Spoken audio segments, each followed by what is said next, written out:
Olá amigos e amigas, estamos de volta, agora já aqui no nosso módulo 2, estamos avançando no nosso curso prático sobre prisões e medidas cautelares. É um prazer estar com vocês.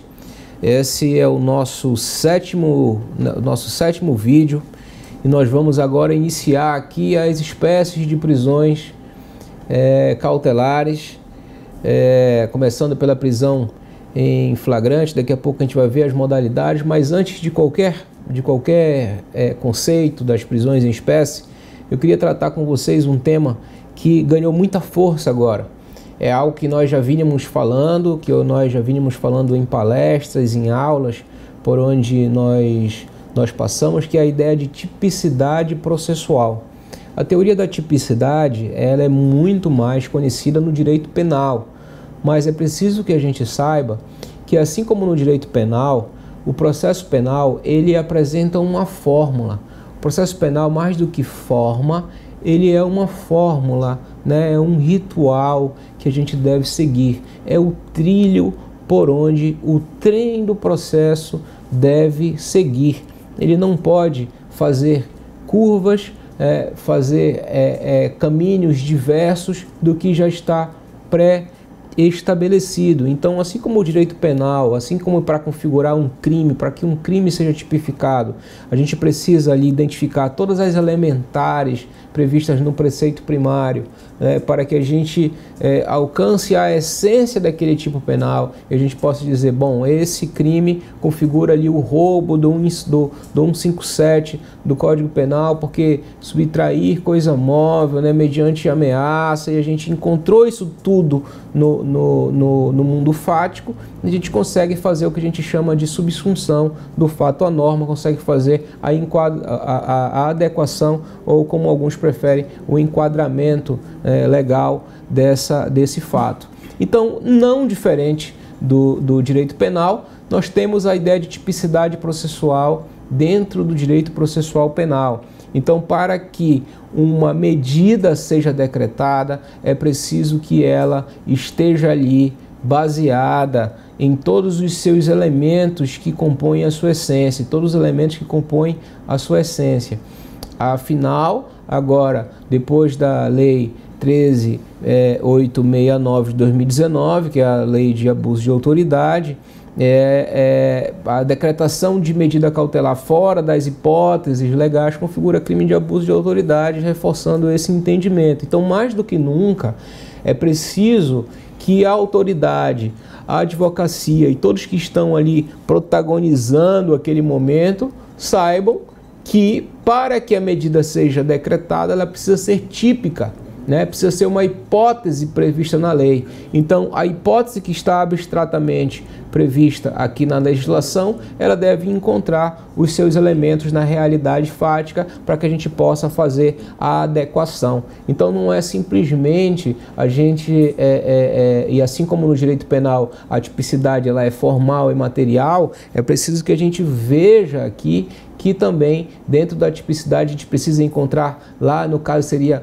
os fundamentos de legitimação que nós vimos lá no nosso primeiro encontro, seria a nossa ideia de tipicidade processual material, que é a essência, o conteúdo daquela medida que vai ser decretada. É preciso que ela esteja ali muito fundamentada na teoria dos degraus, na adequação, na necessidade, na proporcionalidade, para que ela seja típica, para que ela seja uma das hipóteses previstas na legislação. E além disso, além daqueles fundamentos de legitimação, além dos pressupostos de legitimação que nós vimos que mais nos leva a uma ideia de necessidade, nós temos os requisitos dessas medidas cautelares. A prisão preventiva é uma das espécies, mas se nós formos pegar agora, depois dessa reforma com o pacote anticrime, nós temos uma novidade aqui. Além da prisão em flagrante, da prisão preventiva e da prisão temporária, nós temos uma prisão decorrente de condenação a pena superior a 15 anos pelo tribunal do júri. Olha só, nós já tivemos problemas doutrinários e jurisprudenciais gravíssimos com relação a esse tipo de prisão decorrente de uma decisão. Nós tínhamos lá, para quem é mais recente nos estudos de direito processual penal, nós tínhamos a prisão decorrente de pronúncia, nós tínhamos a prisão decorrente de sentença penal condenatória recorrível, e mais atrás, isso tudo foi levado a julgamento pelos nossos tribunais superiores. O Supremo Tribunal Federal voltou a analisar essas prisões automáticas depois do julgamento das ADCs 43 e 44, que tratou da prisão após julgamento de segunda instância, e hoje o cenário está aparentemente consolidado com relação à prisão condenatória, a manutenção da decisão condenatória após julgamento de segunda instância. Mas essa questão do Tribunal do Júri segue em aberto. Embora a legislação tenha trazido essa questão agora na previsão do Código, nós temos uma pendência de julgamento, e quando nós chegarmos aqui na espécie dessa prisão, nós vamos tratar isso com vocês, para a gente ficar ligado aí que está muito perto de acontecer esse julgamento. Nós vamos assistir juntos e vamos debater isso nos nossos grupos de estudos, tá? Então vamos lá iniciar os estudos das prisões em espécie, começando pela prisão em flagrante, tá? A prisão em flagrante, a própria natureza jurídica é muito questionada na doutrina. Uns afirmam ser uma medida cautelar, outros afirmam ser uma medida pré-cautelar, e nós temos que analisar não de uma forma aleatória, mas dentro dos conceitos que nós já trouxemos dentro desse nosso curso. Nós falamos que as medidas cautelares, elas estão ali para proteger o processo, estão ali para proteger a vítima indenizável, o próprio interesse do Estado, o interesse social na busca, na persecução penal, ali no direito de punir do Estado. Então, quando a gente trata e liga esses conceitos à prisão em flagrante, parece que a prisão em flagrante ela está um pouco fora disso, ela está um pouco antes disso. Então, se nós pegarmos ali os conceitos do flagrante, a gente vai perceber que o objetivo do flagrante é muito mais ali fazer cessar a lesão ao bem jurídico que está ocorrendo, ou evitar o exaurimento daquele crime, ou evitar a exasperação pública para aquela pessoa que está ali detida ou por uma autoridade policial ou por uma pessoa da comunidade, que também é possível. Então tem outros objetivos. Então eu prefiro me alinhar à corrente que diz que a natureza do flagrante é uma natureza pré-cautelar. Mas nós vamos ver que isso está bem questionado agora, depois, principalmente daquele artigo que nós vimos lá atrás, que abriu a possibilidade de prorrogar a investigação, e quando chegar o momento certo, a gente vai tratar disso aqui com você ainda, talvez, nesse bloco, ou pelo menos nesse módulo. Tá? Artigo 301 do Código de Processo Penal. Qualquer do povo poderá, e as autoridades policiais e seus agentes deverão prender quem quer que seja que se encontre em flagrante delito. Aqui nós já temos, antes de entrar nas modalidades legais do flagrante, nós temos aqui o flagrante obrigatório e o flagrante facultativo. O flagrante facultativo, a pessoa do povo poderá, qualquer do povo poderá prender em flagrante, e as autoridades policiais deverão, o policial ele tem obrigação de prender, de atuar quando ele se depara com a realização de um crime. Surge logo um questionamento aqui, muito comum. O policial que está fora de serviço, o policial que está à paisana, está de férias, ele tem a obrigação de atuar naquela situação? Se ele está fora de serviço, ele é um cidadão comum, então ele tem ali a faculdade de fazê-lo. Mas a partir do momento, e isso definido pela própria jurisprudência, a partir do momento que ele se apresenta, que ele se anuncia como uma autoridade, ele passa a ser vinculado a toda a regra de obrigatoriedade que existe no Código de Processo Penal. Então, a partir daí, ele está obrigado a atuar naquele caso, sob pena até de responder pela omissão, assim como qualquer agente público ou agente policial no caso. Então vamos às modalidades legais do flagrante, cumprindo aí com o nosso compromisso de objetividade, de certeza, de segurança dos argumentos que nós estamos trazendo aqui para vocês. Primeira modalidade do flagrante é o flagrante real, próprio ou verdadeiro, que está ali no 302 do Código de Processo Penal, incisos 1 e 2. No 302, aqui nós vamos fazer a leitura rápida do artigo. Considera-se em flagrante delito quem está cometendo a infração penal. 2. Acaba de cometê-la. 3. É perseguido logo após pela autoridade, pelo ofendido ou por qualquer pessoa em situação que faça presumir ser o autor da infração. 4. É encontrado logo depois com instrumentos, armas, objetos ou papéis que façam presumir ser ele o autor da infração. Então marca aqui 1 e 2, flagrante próprio, real ou verdadeiro. É aquele que ele está cometendo a infração ou acaba de cometê-lo. B. Flagrante impróprio, irreal ou chamado quase flagrante. Qual é a palavra-chave que vai distinguir aqui? Ele é perseguido logo após, tá? Então aqui, inciso 3, é perseguido logo após pela autoridade, pelo ofendido ou por qualquer pessoa em situação que faça presumir ser o autor da infração. Como tem a palavra presumir no 3 e no 4, é possível que haja uma confusão. Mas aí a gente logo resolve essa confusão mental, porque ele é perseguido logo após, aqui no 3, e no 4 ele é encontrado depois.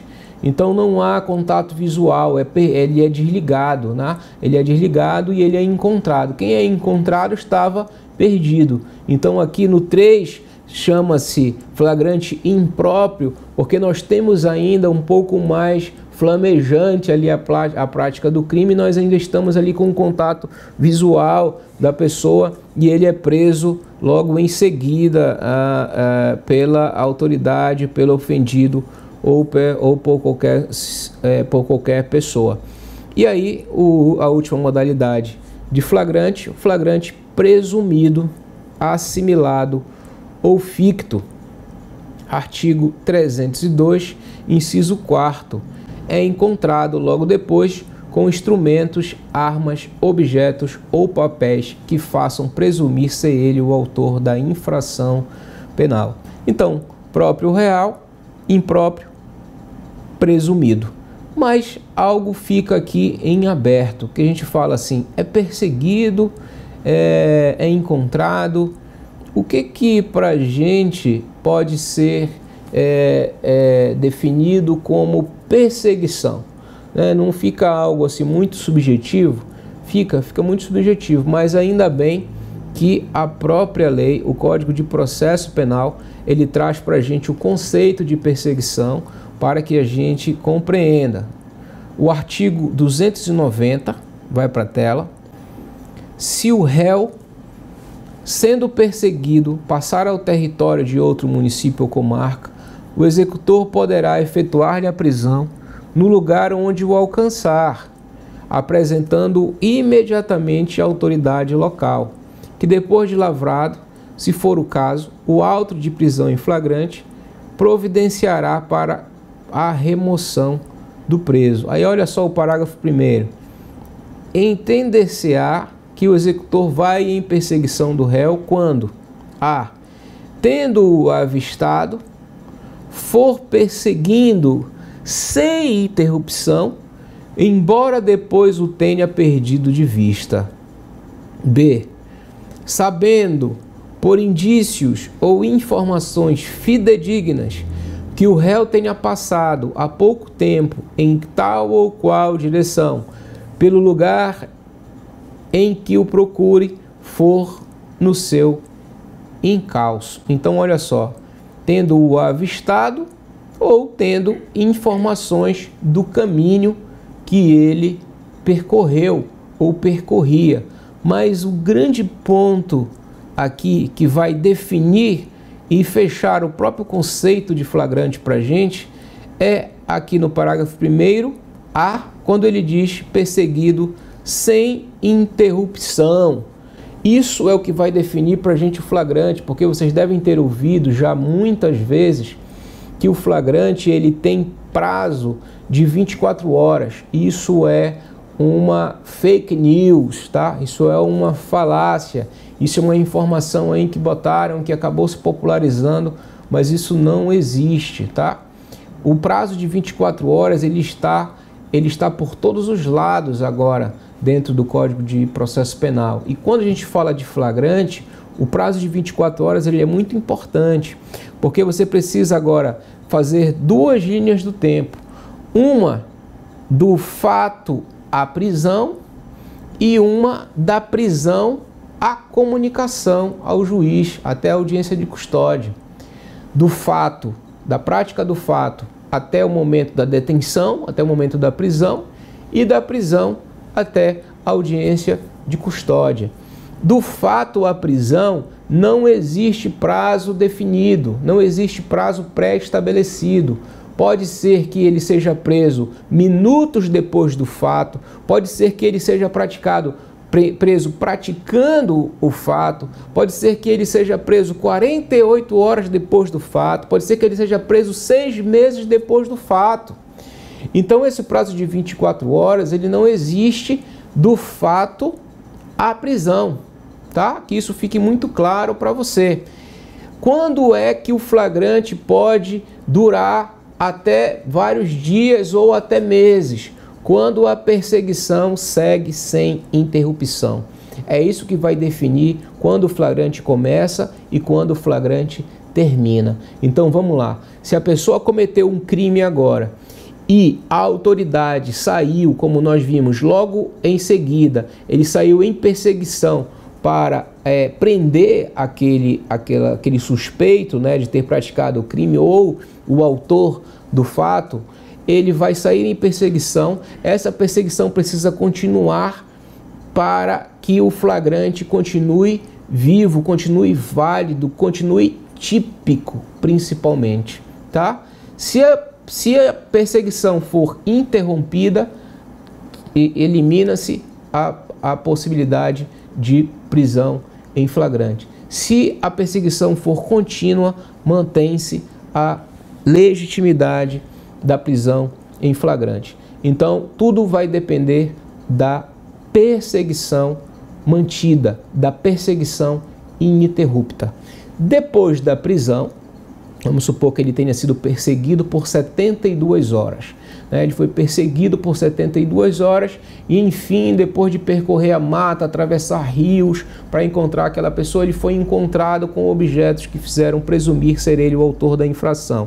Aí nós temos, sim, um flagrante que está dentro do disposto na hipótese do 302, é um flagrante típico, né? Nós temos tipicidade processual para esse flagrante e agora o delegado de polícia precisa cumprir o prazo de 24 horas para comunicar à família, para comunicar à defesa, para dar a nota de culpa e para levá-lo à audiência de custódia, que é um procedimento que o levará à presença de uma autoridade judicial, conforme nós veremos daqui a pouco. Então, esses são os pontos iniciais do flagrante, das modalidades do flagrante, e aqui nós temos uma questão importante, essa questão do com ou sem interrupção. A gente precisa ver também qual é a natureza da infração. Então, três coisas poderão estender o prazo de um flagrante: a perseguição, né? A possibilidade de um crime permanente ou a possibilidade de um crime habitual. Essa questão do crime habitual é muito polêmica, mas a do crime permanente menos polêmica, mas a gente precisa esclarecer para você o que é um crime permanente, para que você saiba de que forma um flagrante pode, por exemplo, durar por um ano, né? Um fato que aconteceu um ano atrás. Como é que um fato que aconteceu um ano atrás ainda pode ser considerado em flagrante? Então, para que a gente não interrompa o raciocínio, a gente faz um pequeno intervalo nessa nossa primeira aula sobre prisão em flagrante e daqui a pouco a gente vai falar do flagrante em crimes habituais e crimes permanentes. Até daqui a pouco.